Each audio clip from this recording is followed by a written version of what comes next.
Hi everyone again. Today's video about making money from your garden is about selling fresh vegetables. If you have a big enough garden, there are a number of ways you can sell fresh vegetables. You can sell them from home, you can sell them at markets, or you can sell them in a CSA, which is a subscription that people pay sort of 3 monthly or 6 monthly, or in my case when I was doing it monthly, to get a box of fresh vegetables. It's a good way of making sure you've got a ongoing income and you know how much money you're getting in. And I will tell you about my experiences and the lessons I learned from it. Okay, before we start, you have to make sure that if you're going to sell vegetables, you have council permission. I'm registered as a greengrocer from my home. You also have to be registered with council. If you're just selling normal vegetables, uncut vegetables, then you're under a category 4, which means you don't have to have a kitchen registration or council inspections. If you're going to sell cut vegetables, you go up to down to category 3, which means you do have to have a food registered kitchen and council inspections. Okay, so first thing to remember is no matter how you're going to sell your vegetables, do it well, sell good quality vegetables. Don't sell vegetables that are starting to bolt or something like that. In the spring, when you don't have many other vegetables, don't get tempted to put in say carrots that are just starting to bolt in the spring, because then they'll be fairly tasteless, woody, fibrous. Give people value for money. That's the only way that you can compete against supermarkets. In saying that, the great thing about growing your vegetables from home is you can grow things that people can't find at your supermarket. Things like heritage vegetables and unusual vegetables and fruit. I found that people really enjoyed that. Not so much in my town. I live in a very conservative little town in the country where people like orange carrots and normal cauliflower, things like that. But when I went to markets further away, then I could sell for a premium more interesting vegetables, all the different colours, like coloured carrots and green and purple cauliflower, and look, even if you look around, even celery comes in different colours. Many vegetables come in many different colours, and people love that. Well, you've got to know your audience. Okay, so selling at markets isn't too hard. Many markets really love fresh food selling people, stall holders. As I said, make sure your vegetables are presented well, they're very fresh, and look, many people at markets just throw all their vegetables on a table to sell, and it works, but I particularly prefer to see vegetables made up nicely, like in individual, like carrots in this basket, and different vegetables presented nicely in separate baskets and things like that.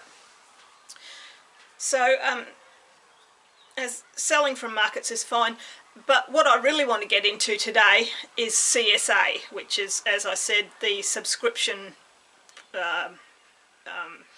way of selling. With this, you really do have to know your audience.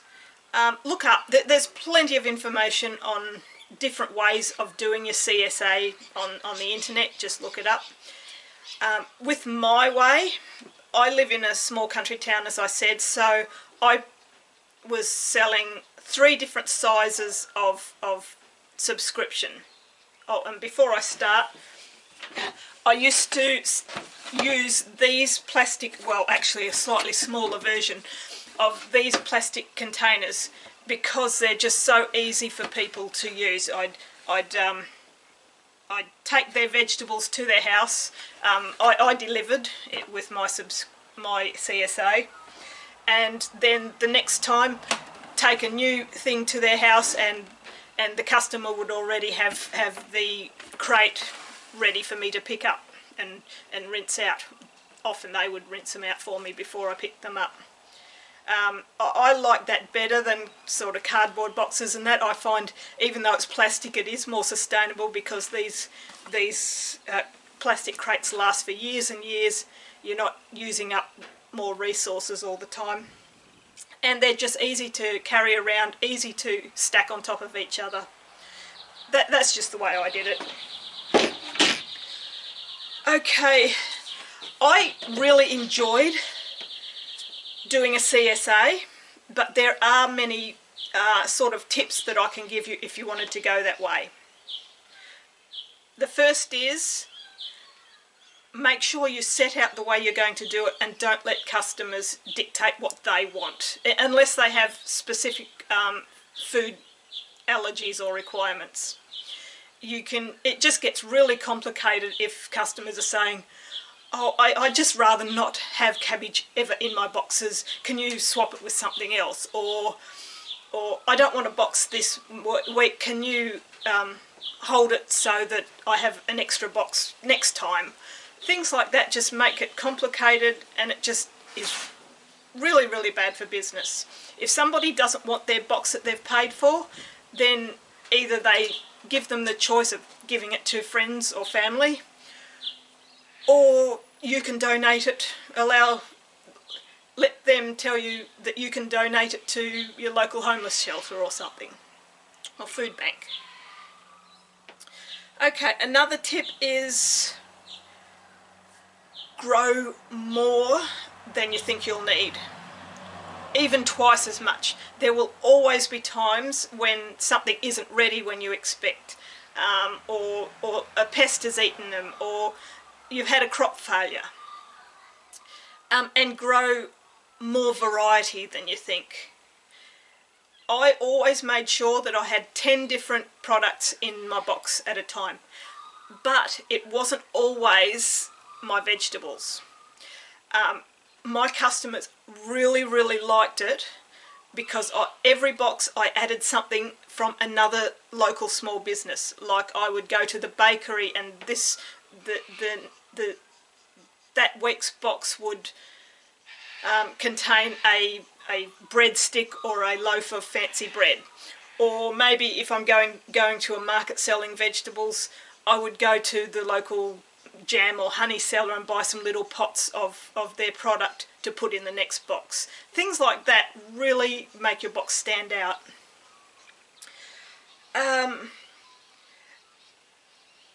Another thing is to know your audience. In my town, as I said, it had to be traditional vegetables. If you're in a place where there's a lot of immigrants and that, you can put in eggplants and that, which my customers would never eat. Different sorts of things like that. Okay, tip number 3 is, unless you have a lot of room, don't plant large traditional fruit trees, apples, pears, that sort of thing. When they're in season, they're cheap in the supermarket, like with onions. I didn't grow my own onions. I couldn't grow them as well as supermarket onions, so I'd always put 1 or 2 onions from the supermarket because they're so much cheaper by the big bulk bags. But when you've got some spare space along a fence or something, you can put in small fruit trees, fruit-bearing shrubs, whether it's berry fruits like raspberries, which don't fruit for a long period, but when they are in fruit, people really like. They're a treat. Things like feijoas, which ripen when there's not many other fruits around. grapes on fences. You just stick those sort of things around the place to give your customers a treat.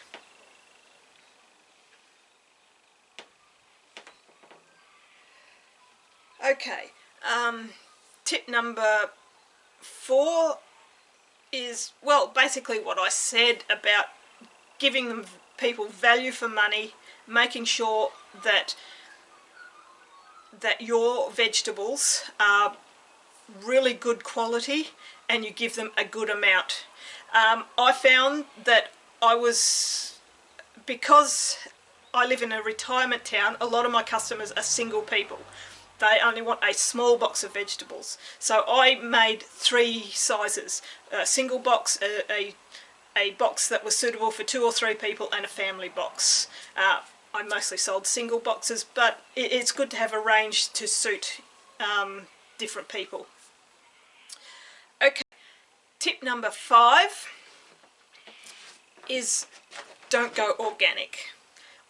When you are certified organic, it costs a lot of money and a lot of time, and I found over the years that hardly anybody actually asks for organic. I think in all the years I was selling fresh vegetables, only one person ever walked away from my stall after learning that that I wasn't certified organic.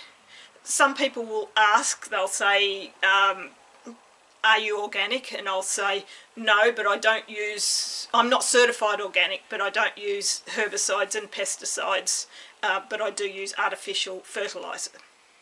People are happy with that.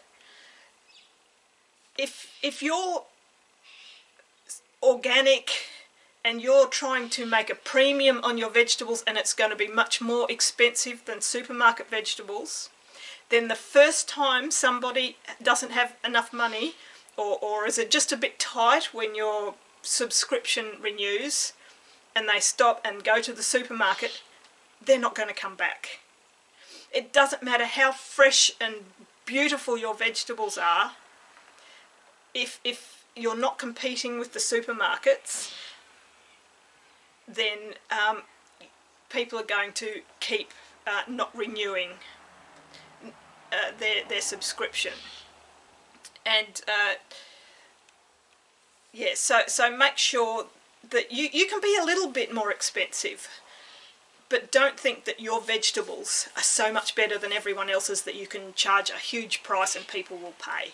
6, don't oversell yourself. If you think that you're going to be able to sell 10 boxes a fortnight, then sell 10 subscriptions.